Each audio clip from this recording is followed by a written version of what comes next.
If you weren't around the anime side of the internet, in that forgotten time of 2012, SAO was the butt of all jokes once people realized how bad it actually was. I'm sure that every single anime reviewer did a video on this anime, and the general consensus was, it blows ass. I'm not making this video as some sort of SAO is misunderstood and is actually really good if you ignore all the sexism and bad writing tropes. God knows there are certain websites that have opinions like that. I for one heavily dislike SAO's writing and how little research the creator made into video games when he was writing a story about video games. So to avoid repeating anything that other, better YouTubers have said, I'll be skipping Season 1 and dive straight into Season 2. Part 1. We're still gonna talk about Season 1. I know I said I was gonna skip Season 1, but that was just a lie. There's so many things wrong with the first season that kinda set up a lot of the stupidness of the second one. Do not spend an eternity on this video, which has already been delayed for months.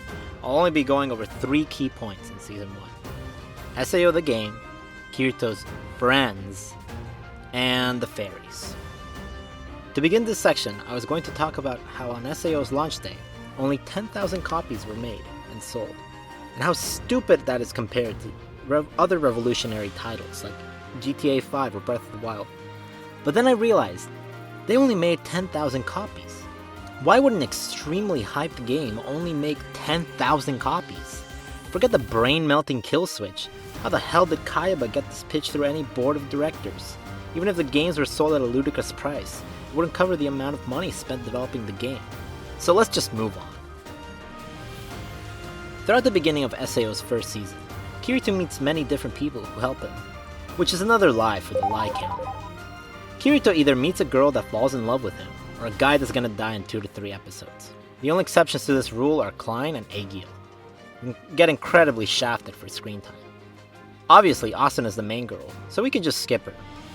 The next girl, which is just Dead Girl, I guess, because she just died for dramatic effect, isn't really important either, since she fulfilled her purpose within the first 3 episodes of the season.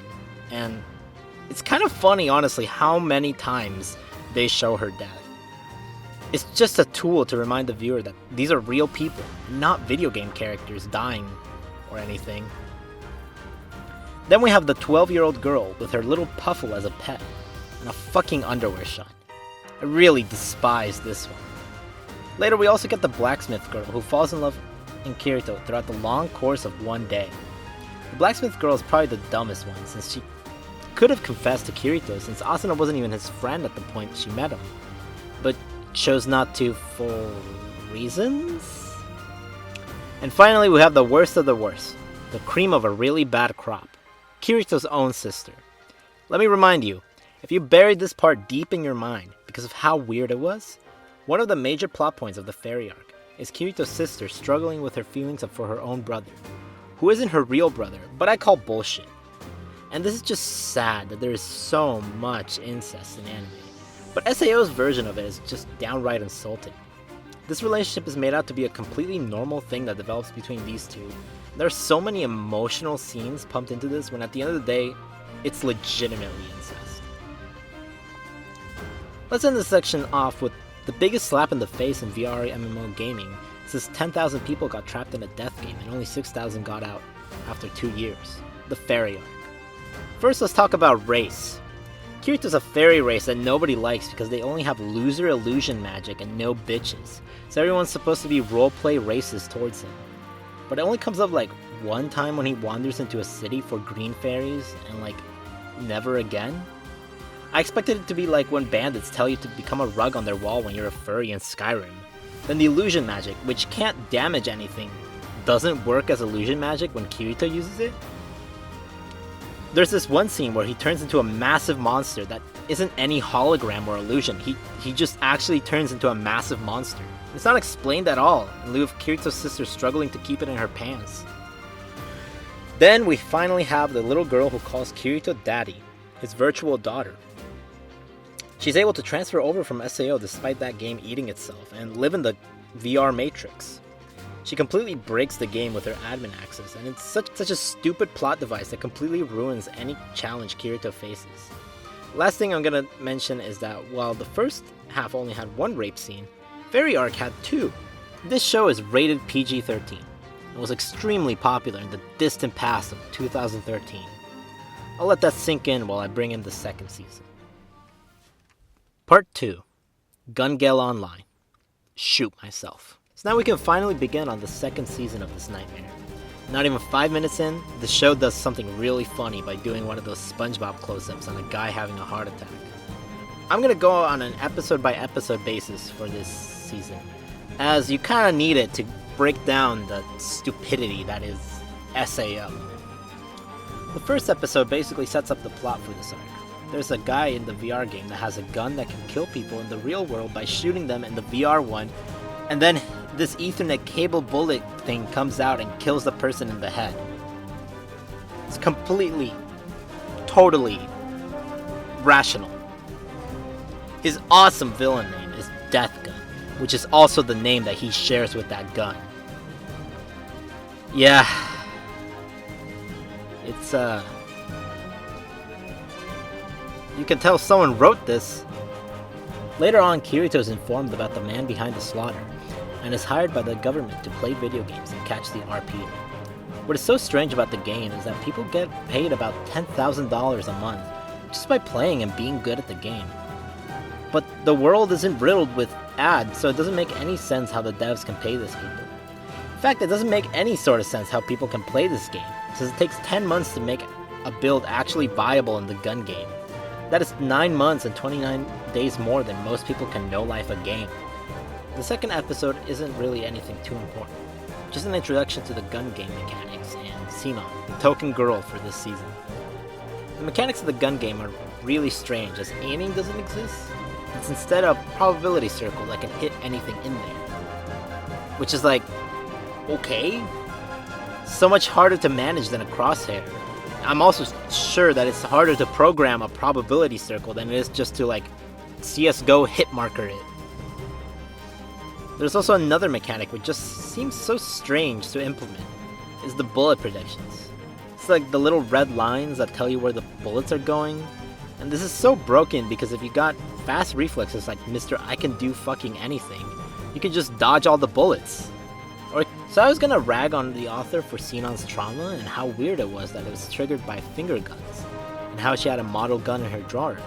But it seems to be one of the most accurate parts of this show. Or at least as accurate as it can get for anime. Sinon had a traumatic event, which is, I guess, PTSD, and various triggers can bring her back to that traumatic event and cause her to have a break. One of the ways to treat PTSD is actually through exposure therapy, which Sinon does through the gun in her drawer and by playing the gun game. So good job, John SAO. You got this one right. Still, it's kind of weird that she has to do this on her own instead of, professional exposure therapy. I will skip the fourth episode as nothing of note happens except Kirito becoming a femboy. In the fifth episode, we get our first underwear scene of the second season. Yay! Also in this episode, Kirito has his first gunfight. He uses the lightsaber he bought just to delete the bullets, and I don't think I need to explain how broken this is in the gun game. I know Kirito is our main character capable of anything because of plot armor, but seriously? No one else uses the lightsaber to repel bullets? It's so broken that Kirito wins without using his gun to kill the guy. The sixth episode is the lore, where they reveal that Death Gun is from the evil Laughing Coffin Guild. Death Gun shows the cool doodle on his arm to Kirito, and I'm kind of questioning why GGL had this stupid coffin tattoo in the files of the game? Unless you can make your own gamer symbol like in COD. They also reveal how Kirito had to kill this one guy in SAO and felt really bad about it, but he didn't feel bad at all for killing the molester or even Kayaba. So I don't know why he's being a baby about killing those guys. And look at this guy! He had 1 HP and still killed 3 other guys. A stiff breeze could kill him. We end this episode with creepy Kirito holding Sinon for 4 minutes, while I believe Asuna is watching, because I'm very sure that they record these matches. Episode 7 just has way too many weird interactions between Kirito and his sister, who probably still definitely has some sort of feelings for him. Sinon's friend being such a nice guy by pinning her to some playground equipment, and Kirito's nurse just flirting with him, but also sort of acting as mom? I swear this whole story is just a self-insert for the author, and his weird fetishes. Episode 8 and 9 has probably the most infuriating thing happen in this show since the last time we had an infuriating thing happen. So Kirito and Sinon are observing a gunfight between a rando and Pale Rider, a guy who's wearing no armor, just winter camo gear in the desert wasteland, and a double-barrel shotgun. And honestly, for a guy who says no lines, he's the coolest character. So after Pale Rider kills this random guy, he gets paralyzed by a little dart energy bullet thingy, and Death Gun pulls up and pulls out his death gun to shoot the guy, and Sinon and Kirito just let it happen? I get they tried to kill Death Gun, but a much better idea would be to kill Pale Rider in the game, so Death Gun couldn't shoot him.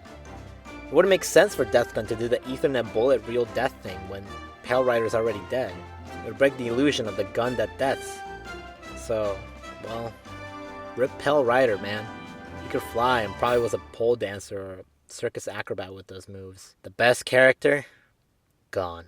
The 10th little mistake in this season has nothing of substance but generic fighting and many still frames of talking. Yippee. In the 11th episode, there's a big reveal about Death Gun made by Kirito and Sinon as they cuddle? It's so strange what's happening here. I get that he's comforting her after the breakdown in the last episode, but it still catches me off guard even looking at it right now. The big reveal is that Death Gun has an accomplice that has been helping him commit the murders in real life by injecting them with heart-stopping medication. Which isn't the worst explanation this show has given to some bullshit, but it's still pretty bad. The way that Kirito comes to this conclusion is actually really awful, because as he has his eureka moment, he's looking at Sinon's ass, which is like, come on man, you couldn't pick any other shot? And like, it specifically zooms in to Sinon's butt cheeks. Like, when Kirito's like, oh, aha, Death Gun has an accomplice. It's just like, God. Sinon asks about the motivations Death Gun might have for killing people, which Kirito waves away the usual, he just wants to see people die because he's mentally ill, to, he's just an epic troll. I kid you not, Kirito comes to the conclusion that they are RPing so hard that they just kill people because of them. Anyways, Sinon is now Death Gun's target, and now they gotta kill him. So, slight hiccup with episode 12 and some of episode 13. I was not conscious during the first viewing. Me and the gang decided to have a drinking game, where we took a sip of a drink every time we saw a fan service shot or something that just seemed stupid. And I was drinking soju. The bottle was finished before this episode even started, and I was passed out. And I think this says a lot about the series. Don't play a drinking game with this show. Even sips will kill you. Anyways, the only important part I miss is when they killed Death Gun, and when Asuna puts her phone under Kirito's hand, like the AI kid could actually feel Kirito's hand. That part was so funny. Let me play it. Since I can't touch anything in your world, hold it for me too. I know he won't feel me there, but still. No, that's not true. I'm sure he'll feel your hand too. I know he will. We'll cheer him on, together. Mommy. Comedy gold. The second half of episode 13, though, is why. As Sinon wakes up in the IRL real world to the nice guy knocking at her door, and he assaults her? Well, I guess you could have seen this coming, but it gave me the willies, man. The nice guy just kind of like pins her, and like Sinon's resisting and all, and like it's sort of animated well, so it's like really uncomfortable. And then the nice guy pulls out a stim pack and threatens to inject Sinon with it, which makes her put the puzzle pieces together and figure out. You know, I don't really have to spell this out for you. It's Death Gun. It's the nice guy is Death Gun. The episode ends with Kirito breaking in, beating up the guy, and saving the day. As always. The last episode only has one scene which I want to highlight. which is when the generic bully character pulls out a gun on Sinon, and Sinon just John Wick takes the gun from her and tells her how stupid she is. I mean, it was revealed to be a BB gun, but I think BB guns can still hurt you a lot at close range. There really isn't anything to complain about with the last episode. Sinon's a pretty well written character, when compared to the other characters in the series anyways. Let's move on to the 10 episodes left in the season. Part 3. The one where they do absolutely nothing for 10 episodes. The next 4 episodes aren't really anything at all. They merely serve as filler between this disaster of a sandwich. I won't go episode by episode, but basically someone found the legendary sword Excalibur in Elfland, and Kirito and the gang accept the side quest to go and find it. It ends with Kirito getting the sword. Shocker, I know, but as far as him using it, he never really does. I know he goes into a different game in the next season and his inventory resets, so him having the Excalibur is virtually pointless as he never uses it. The next arc is kinda interesting, as Kirito takes a back seat and Asuna gets some time in the sun. It starts with Asuna's very big mansion, as she sits down with her mom to eat by candlelight. What are they eating? Baguettes, salad, and what appears to be toothpaste soup. Asuna's mom tells her that she's been gaming too hard and should maybe tone it down a little, while Asuna wants to stay in the VR game with her virtual daughter and hardcore gamer boyfriend. While it's pretty comical how evil Asuna's mom is, she makes some pretty good points. Asuna spent 2 years trapped in the death game and barely got out with her life. She also spent those 2 years comatose and fell behind in school. If it weren't for the fact that she also tried to set up Asuna with child molester Joe, I might actually agree with her. While this is the main conflict in the Flesh world, in the 8-bit dimension, there's a Legend 27 situation going down in the land where race wars are a thing. Tekken, a player who can do an 11-hit combo, is handing out ass, and even gave Kirito a beating. But what? Tekken's a girl? Either way, Asuna challenges Yogurt and loses in another generic sword fight. But Yugi thinks that Asuna can get swifty and invites her to her guild. So Tekken introduces Asuna to the gang, which are, generic. They say that they need Asuna's help to solo party a boss so that they have their names in a little plaque. Which then brings up this weird system with the guilds and the parties. Like, you're supposed to beat the floor boss with a ton of people. At least 2. But if multiple parties or guilds beat the boss, only the leaders of the parties and guild get their name on the plaque? It's virtual! Just make more plaque to fit all the names. So I'm not crazy. There's definitely some sort of vibes with Asuna and Yuki. I get that it's supposed to be a younger and elder sister relationship, but need I remind you what also happened before with a younger and elder sibling? Despite the very close kissing scenes, the gang gets the W, with the help of Kirito holding back the Deep Woken reinforcements. Oh my god, wait. Is he using the Excalibur? Is he finally gonna use the most powerful sword in the game? The one that killed the child molester? The one that can one-shot any enemy in the game? And of course not. Why even put in the show if you're not gonna even show it? So here comes the big reveal that turns this arc from they were roommates to r/sad gaming stories. Tekken's got the AIDS. While I was gonna question how the hell a 14-year-old girl got AIDS, turns out moms can pass down the virus through breast milk, which explains that, and further shows how the author does research on anything but actual video games. Yogg's cast is in the time preservation chamber of the virtual world, with her condition worsening. She only has a few months left to live. And despite what I've said, it's actually a pretty good idea. The story of a gamer who's in hospice and just plays all day to take their mind off the treatment and illness. In fact, the entire guild that Asuna joined was made up of hospice kids, and the reason Tekken is so good is because she has nothing to do but get better at the game. When she dies though, there's this really sweet scene where every player on Elfland got to the island where she was battling and bowed. I really like this part. Were this a standalone story, it would actually be really good. So I'll give credit where credit's due. Good job, John SAO. You did something good twice. The mom also got her story resolved, but that's generic and talk no jutsu type shit. I don't really care about it.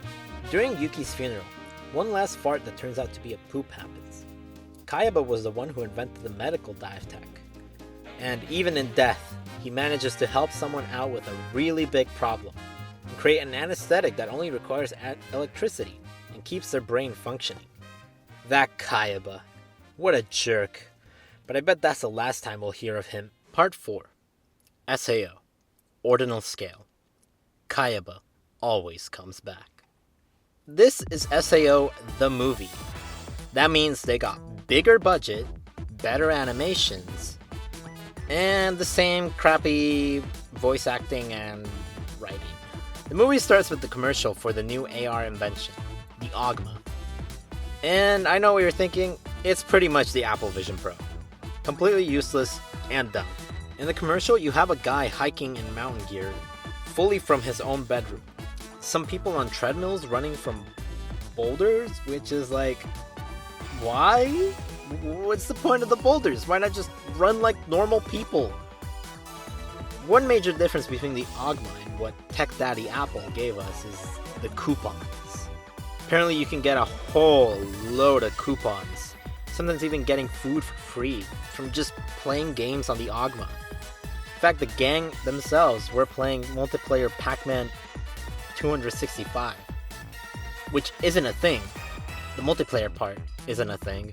Pac-Man 265 is a real game, but multiplayer Pac-Man is not. Anyways, they earn free cakes from playing a game, which I guess they earned because they ate at the store?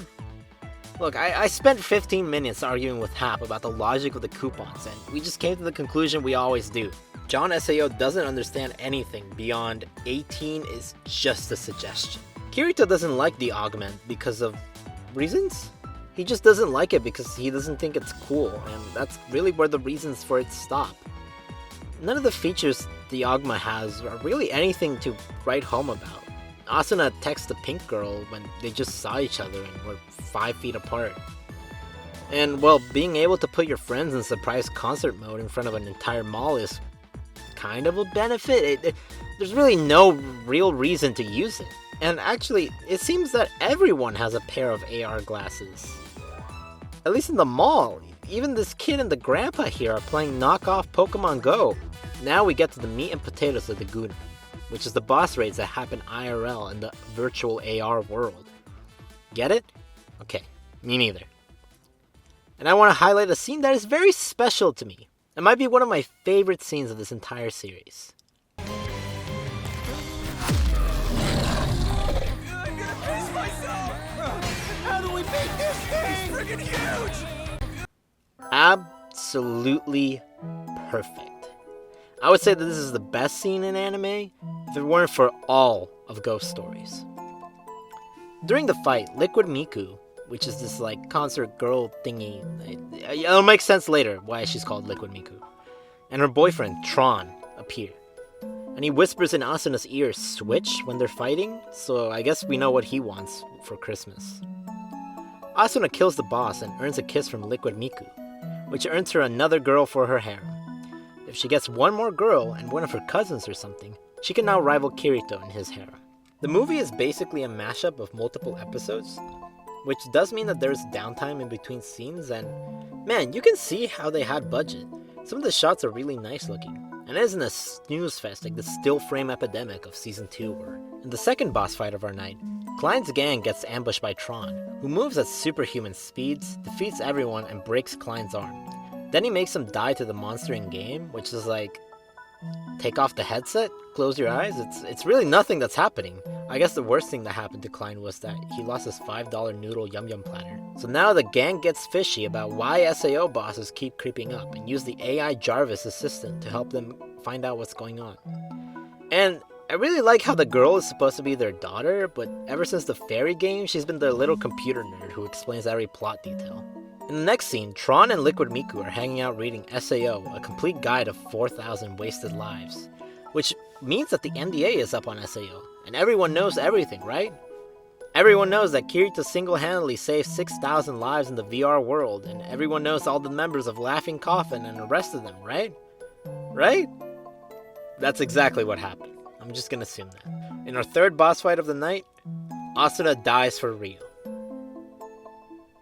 Nah, I'm just yanking your chain. She dies in the game because Club Penguin Gamer Girl was dumb and almost got. When Asuna died, a little orb flies out of her into a nearby drone, and Tron seems happy about it, so I guess that's part of the master plan. And it is, because Asuna is losing her memories of SAO, which I guess is a bad thing for her and Kirito, because they were the only two weirdos who enjoyed their time in the game. Mainly Kirito. And then this really funny thing happens, which is when couple of the year, circa 2026, goes to the hospital for a checkup on dementia medication. Asuna does the motion in the air of logging off and passes out. It would be kind of scary if it were any other series. We are now into page 9 of this monstrosity of a script, and month 3 of writing it, and we still have an hour left in the movie and a conclusion to restate my thesis in, so it's quickfire time. Tron is at the harbor being edgy. Actually, JK, he's in the computer room. Kirito visits Klein in the hospital. Kirito and Sinon beat another generic boss. Kirito finds the creator of the Ogma, berates him for a bit, notices he has a daughter, is sad that she's dead, so he can't add her to the harem. Still finds out all the info about her. Turns out she was an SAO. Then he visits Asuna's house and goes through her stuff. He doesn't take her panties, but he does rifle through her diary and finds out that she has early onset dementia. This turns into Kirito pushing her onto the bed, and then they fuck. Tron is with Liquid Miku in the Aurora Borealis. JK and again, they're in the computer room. Kirito then takes a walk in the woods and meets Solid Miku for the 3rd or 4th time. Why not mention the other times? Because it doesn't matter! Solid Miku takes Kirito into the Dream Virtual Elf World floor version 100 of the boss of SAO and tells him to get Asuna's memories back because he has to beat the big boss, Big Boss. Then Kirito wakes up to a police officer pulling up his pants and a pea-like taste in his mouth. Okay, let's slow it down for the last 30 minutes. Kirito goes around beating reused bosses in AR to level up enough to face Tron. Tron notices and challenges him to a 1v1. Liquid Miku is having a concert and the bar gang pull up to see the VTuber try her best. Kirito and Tron face off in the parking lot, where Tron accuses Kirito of trying to steal Miku away from him. Also, the concert was a ploy to get everyone to fight a bunch of hard bosses, and this is when we get the lore dump of a lifetime. Tron explains that him and Solid Miku were in the SAO together, and because he was a big dumb, he let her die. And let me just point out that Solid Miku was a beater, because she had this awesome armor and like a fucking guitar in a world devoid of anything other than generic RPG weapons and armor. Her dad then explains how he got Solid Miku a microwave to store her brain in, when I shit you not, the ghost of Akihiko Kayaba appears, gives some bullshit wisdom, and it's revealed that all this time the dad wants to use the memories of everyone in SAO to rebuild her as an AI, explaining Solid Miku, Solid Ghost Miku, and Liquid Miku. And first off, fuck all the way off for bringing Kayaba back into this. And second, why not just use Tron's memories? He knew her the best and spent a lot of time with her. It wouldn't make sense to get random strangers' memories. I guess we need some stakes to care about the characters. Anyways, Solid Miku begs Daddy to stop the brain melting of 87, and he just goes, no. Keeps watching the little ants fight big bads. Except JK, for a 3rd time, he was never in the observation deck, he was in the server room the whole fucking time! Kirito's fighting Tron, and he wins by ripping out the little exoskeleton battery that is highly exposed, leaving him to die in the parking lot. Except, JK, they were never in the parking lot, they were actually in a Waffle House! Blah blah blah, we gotta save everyone. Oh god, if it doesn't seem like I care about this last bit, it's because I don't. It's classic SAO. It's shit. Solid Miku arrives and explains that Kirito needs to beat the floor 100 boss and that the Guggenheim can do the full dive thing. And like, okay, fight happens, Asuna arrives, funny close-up, fucking everyone arrives. Wait, that's seriously everyone. All the friends Kirito and Asuna have made come to help the main cast, Kirito and Asuna. And like, okay, Undertale ending, power of friendship, but did the AI kid have to jump out of the sister's chest at the start of the scene? Was that really necessary? And just when you think that Asuna is gonna get the final strike with the Wombo combo, Kirito instead gets it and he becomes number 1. With this, he attains godhood and the actual debug blade that kills anything in one shot. Why didn't he summon it when he had admin and kill the child molester that way? Why didn't Kirito use Excalibur in this fight since it's the best blade apart from /kill blade? Why was there no SA scene in this movie, knowing how the author writes? These questions might never be answered. Kirito then saves the day. Everyone has a happy ending except Tron. He probably died from his brain being put on the high setting for 1 minute. But there's one last stupid curveball this movie throws at us, and it's this line. You sounded great up there, Yuna. Thanks a lot. The data for my primary body was based on the resource script of the boss from floor 100. Its language engine is what allowed me to move around. But the boss was defeated and its save data will be initialized. So now I have to say goodbye to you. No way. What the flip? I don't know how anyone can defend this shit, man. I've seen Diary of a Wimpy Kid fan stories better than this. Fuck, let's just end this video, please, for everyone's sake. Conclusion. Don't watch this. Please. SAO is still bad. Even 10 years later. It hasn't aged well, and its characters are either unrealistic or barely with a pulse. It has way too many questionable scenes, and the story amounts to Kirito doing everything and winning every time. It was funny to see the dead girl die a bunch of times, and the couple from the very beginning making a comeback in the movie is sweet. While I did enjoy my time with this dumpster fire, don't waste yours on this show. Watch something better, like One Piece, or Re:Zero, or maybe even Cory in the House.